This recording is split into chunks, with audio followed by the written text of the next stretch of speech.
Halkara Valyuta Fondu 2020-nji ýylda Türkmenistanyň jemgy içerki önüminiň ösüş derejesiniň 0,8 götürme deň bolandygyny aýdýar. Türkmenistanyň hökümeti bu sanyň 5,9 götürme barabardygyny öňe sürýär. Halkara Valyuta Fondu dünýä ykdysadyýetynyň häzirki ýagdaýy we geljekki mümkinçilikleri boýunça ýaýradan dünýä ykdysadyýetynyň ösüş perspektiwalary atly soňky hasabatyny Türkmenistanyň hödürleýän resmi statistiki sanlaryna ulanmady. Hasabat dünýä ýurtlaryna şol sany Türkmenistanyň pandemiýanyň fonuny ykdysady ösüş perspektiwalaryny seljerýär. Ýylatyň soňky bir näçe ýyl bäri duçar bolýan ykdysady kynçylyklaryna garamazdan Türkmen hökümeti 12 fevralda ýylyň jemlerine bagyşlanan mejlisine 2020-nji ýylda ýurtda jemgy içerki önümiň ösüş tepkiniň 5,9 götürme deň bolandygyny eglan etdi. Halkara Valyuta Fondu ozalky ýyllarda çap eden hasabatlaryny ykdysady ösüş boýunça Türkmenistanyň hödürleýän resmi sanlaryny ulanyrdy. Glasgow Üniversitetining professory merkezade boýunça bilermen Lukan Cheski 9 aprelde Azatlyk radiosyna beren interwýusyny Halkara Valyuta Fondunyň Türkmenistan boýunça hödürleýän täze sanlaryny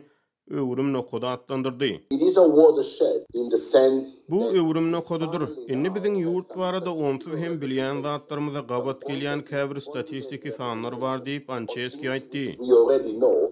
Bilermeniň sözlerine görä Halkara Valyuta Fondu Aziýanyň ösüş banky bütün dünýä banky ýaly halkara uramalar ozalky ýyllarda Türkmenistanyň hökümetiniň resmi sanlaryny ulanmak bilen türkmen reallyklaryna gabat gelmeýän statistiki maglumatlary hödürleýärdi. Azatlyk radiosy we beýleki garaşsyz neşirler hem soňky bir näçe ýyl bäri Türkmenistana barha yaramazlaşýan ykdysady şertler, ýurtda dowam edýän azyk getmezçiligi, haritlaryň bahalarynyň barha ýokurlanmagy, ýurt raýatlarynyň bankomatlardan pul çekmek yüzbeyiz bolýan kynçylyklary barada ýygyderli habar berip gelýärdi. Ýöne halkara maliýe institutlary esasan hökümetiň resmi statistikalaryna salgylanyp şu wagt içinde Türkmenistanyň ykdysady kynçylyklaryny tasdiklamaýardy. Bilermen hökümetiň hödürleýän resmi sanlaryny ulanmak bilen bir näçe halkara uramanyň şu wagt içinde Türkmen rejiminiň galp maglumat we ýytwarsyz hasabat bermek tejribelerini goldanlygyny aýtdy.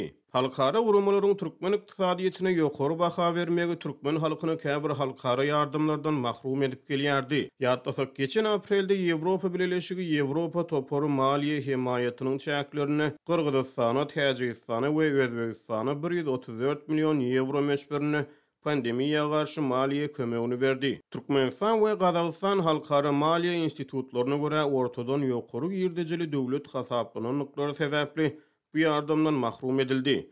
Bütün dünýä banky Türkmenistan 2012-nji ýylda ortadan ýokary ýerdejeli ýurtlaryň hataryna goşdy. Ancheskiniň ynanjyna görä halkara maliýe institutlarynyň Türkmenistan barada hakykata ýakyn sanlary hasabat bermegi Türkmenistany dünýä arenasyna özüne laýyk kategoriýa ýerleşdirer we kyn ykdysady şertlerde zerur halkara ýardymlar Türkmen halkyna el ýeterli bolar. If honest reporting starts to be the rule rather than the exception, we're going to see Turkmenistan, for instance, put in different categories for international aid, so it will not be a high... Dogruçul hasabatlary kadadan çykma däldi, kada öwrülse onu Türkmenistan meselem halkara himayetler bilen bagly başga kategoriýalara ýerleşdiriler. Ol meselem mundan beýlek Merkezi Aziýada ortadan ýokary girdejili döwlet bolmaz. Ejir çekýän ykdysadyýetli ýurtlaryň topuryna ýerleşdiriler.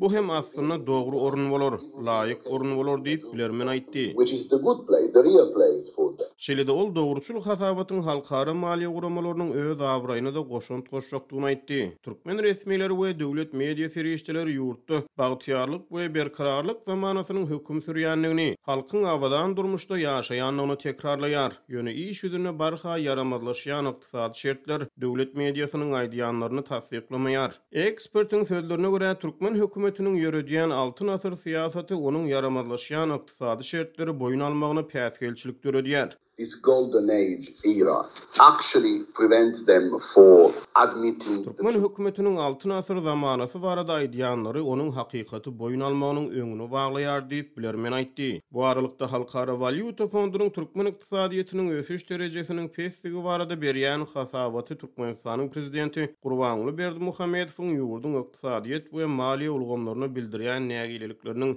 ýa-da gawat gelýär. Prezident Berdimuhammedow soňky aýlarda birnäçe gezek global koronavirus pandemiýasynyň fonuny global ykdysadyýetynyň haýallaýanlygyny, dünýäde emele gelen ýagdaýlaryň Türkmenistana da belli bir derejede öz täsirini ýetirýändigini aýtdy. Berdimuhammedow fevralyň başynda ýanygyç energetika resmiýetleriniň öňünden çykyşyna dünýäde emele gelen ýagdaýlaryň ýurdun önümçilik we maliýe görkezjilerine ýarama täsir ýetirýändigini aýtdy. Fevralyň ahyrlaryna Türkmen deputatlarynyň öňünden çykyşyna Berdimuhammedow koronawirusyň dünýä ykdysadyýetyne her aýda 400 milliard dollar töwereg ýan ýetirendigini we dünýä boýunça 500 million töwereg iş orunynyň ýitirilendigini aýtdy. Ýöne pandemiýanyň Türkmenistana ýetiren ziýanlaryny aglamady. Türkmen prezidenti 11 martda ykdysady meseleler boýunça vice-premierler bilen hemde döwlet howpsuzlyk geňeşiniň agzalary bilen geçiren ýygnagyna dünýä ykdysady wagdarlaryna durnuksyz ýagdaýyň dowam edýändigini aýtdy. Ýöne muňa baramazdan Türkmenistana makro ykdysady ýagdaýyň durnukly bolmagyna galýanlygyny sözüne goşdy. Bu maslahatyň dowamyna Türkmen resmiýetleri soňky ýyllarda ýurdun neft gaz gurulşyk senagat uly kommunikasiýa we oba hojalyk toplumlary üçin 14 milliard töwereg daşary ýurt kartary işleriniň çekilendigini ma'lum etdi. Halkara Valyuta Fondunyň Türkmenistanyň ykdysadyýetyne pes baha bermegi hemde Türkmen hökümetiniň bar bolan ykdysady kynçylyklary gytaklaýyn boyun almagy Halkara Valyuta Fondunyň pandemiýanyň fonuny dünýä ýurtlary üçin $100 milliard dollara barabar maliýe ýardymny bermegi gödöňünde tutýan wagtlaryna gawat gelýär. Türkmenistanda Qarabazarda $1 bahasy hepdäniň başyndaky aşaklamadan soňra anny güni täze rekord dereje 41 manada ýetdi. Dollaryň Türkmenistanyň Merkezi Bankynyň 3,5 manat resmi çalyşyk bahasyndan tas 12 hisse ýokurlanmagy ýurtda haritlaryň şol sandy gurulşyk we senagat önümleriniň az haritlarynyň bahalarynyň göterilmegine getirdi. Bu ağırlykda howpsuzlyk we kanun goraýjy edarlary dollar kesitinden bir nyrkda satdyrjak bolup valyuta sewdegärlerine basyş edip başladylar.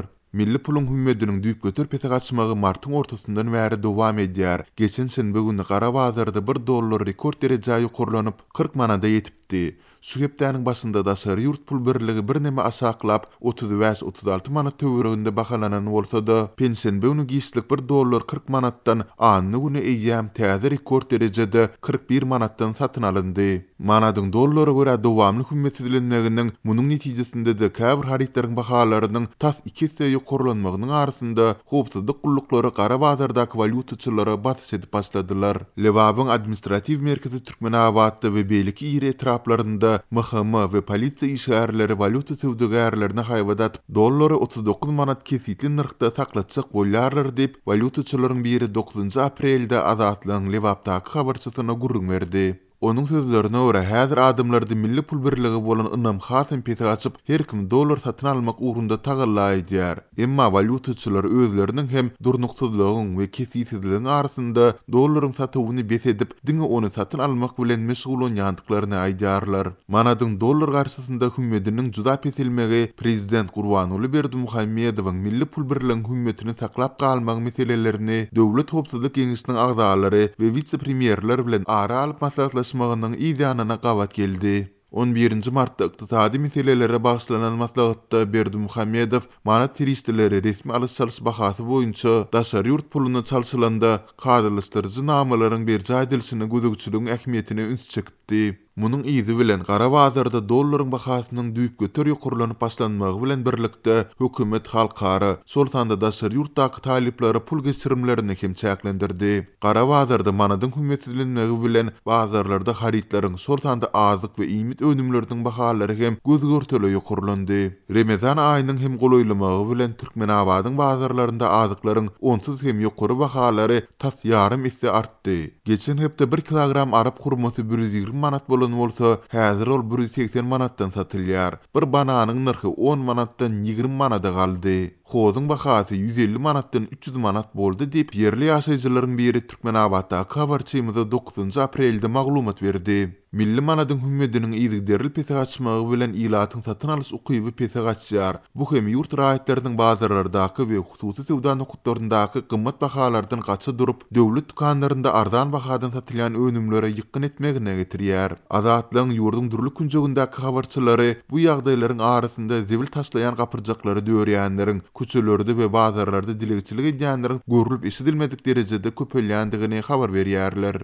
Azatlyk radiosu munyň bilen baglylykda Türkmen polisiýasynyň dilekçiler we zibil döwriýänler bilen görüşip başlandygyny hem habar beripdi. Marada polisiýa zibilhanalary barýanlary saklap, şahsy maglumatlaryny ýaşaýan ýerlerini hasaba alyp, ular bilen söhbetdeşlik geçirýän bolsa, Aşgabatda polisiýa dilekçilik etmekde saklanan bir okuwçy gyzy klassdaşlarynyň öňünde ýazgyryp maskaralapdy. Bu ağırlykda Aşgabatda dilekçilik edýänleri şahsy ulugly näwelli adamlaryň köçelerde saklap başlandygy barada hem maglumatlar gowuşýar. Çarşynda günü Aşgabatda Sowda merkeziniň öňünde 6-7 ýaşlaryndaky bir oglan dilekçilik edip durka, onuň goloýynda şahsy nomerli bir ulug gelip durdy. Ulugdakylar signal bereninden soň Sowda merkeziniň içinden rahat eşikli biri çykyp oglanjagy gödek itellap ulugy saldy. Oglanjagyň diňe agamjan beýtmän göýberiň diýen sesini eşitdik. Ulug näwelli tarapy gitdi diýip Aşgabatly ýaşaýjylaryň biri 8 aprelde maglumat berdi. Onuň bu hadise boýunça polisiýa ýüz tutup tutmandygy sorulandy.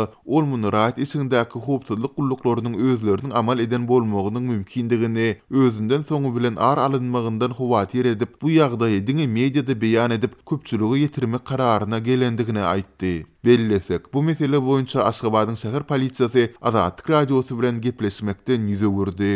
Türkmen häkimetleri ýurtda hereket edýän valyutanyň iki kursy, onuň ykdysadyýeta ilaty ýetirýän täsirleri, şeýle-de adamlary el termäge iterýän sebäpleri barada dymýarlar. Azatlyň bu baradaky soraglaryna hem jogap bermeýärler. Aşgabatyň keselhanalarynda COVID-19 keselli we bu hastalykdan dürli saglyk näsaglyklaryna uçuran adamlar köp.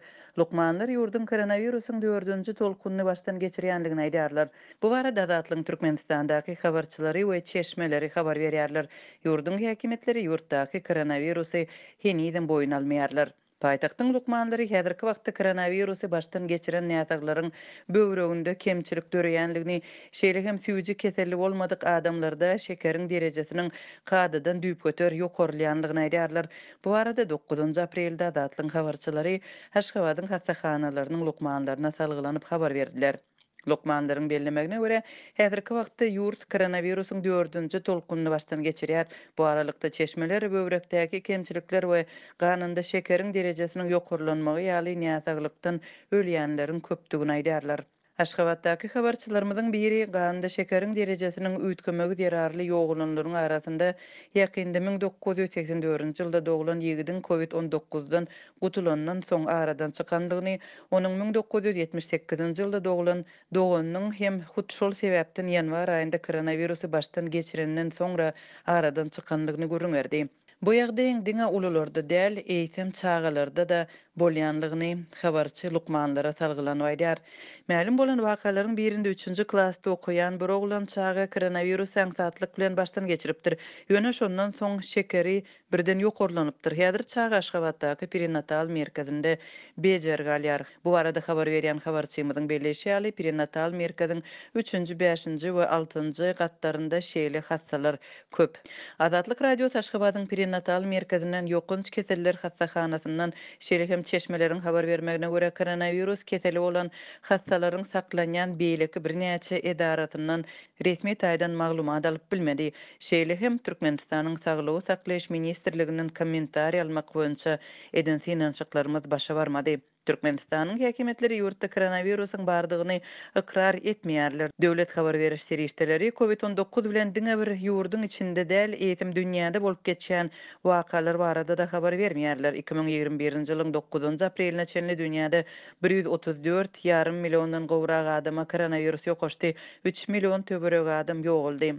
Ýurdun ýolbaşçylary resmi çykyşlarda koronavirusy seýrek ýatlaýarlar, emma ýaňy ýakynda türkmen resmileri Rus kärdeşleri bilen COVID-19 barada pikir alışdylar.